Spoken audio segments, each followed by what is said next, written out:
انا بصراحه بعمل الفيديو ده علشان احلف بالله العظيم والمصحف الشريف وكل ايمانات المسلمين وغير المسلمين انه الميول المثليه لها علاج. اي حد حاسس بالميول المثليه هو ما اتخلقش كده، والله العظيم ما اتخلق كده، مفيش حد اتخلق كده. دي بيبقى استعداد نتيجه تركيبته النفسيه او طباعه اللي هو اتخلق بيها، دي حاجه.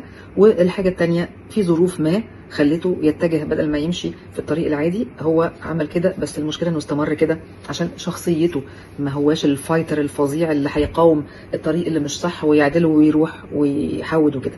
فاي حد حاسس بميول مثليه لو سمحتوا الجأوا للعلاج.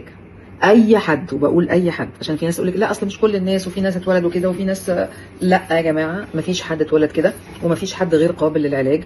كل اللي عنده ميول مثليه قابل للعلاج، ولما بيتعالج بيبقى طبيعي 100%.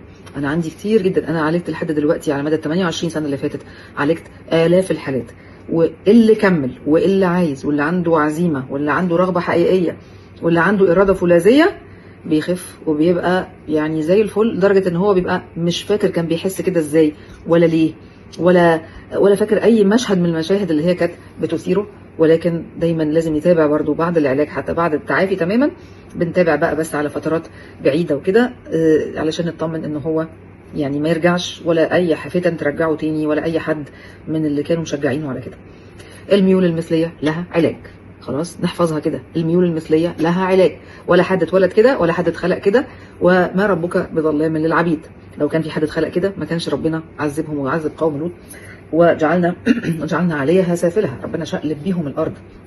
حتى اللي ما كانوش كده وكانوا موافقين على كده برضه ربنا غضب عليهم وخلاهم مع الناس اللي اتشقلبت بيهم الارض. فاحنا مش ناقصين، الله يكرمكم. كل حاجه ربنا ما خلقهاش فينا، لقد خلقنا الانسان في احسن تقويم. فالميول المثليه مش خلقه، اي حد عنده ميول هيتعالج لو عنده الاراده، لو عنده العزيمه، ولو هيكمل في العلاج وهيواظب في العلاج هيبقى احسن من الناس اللي طبيعيين طول عمرهم.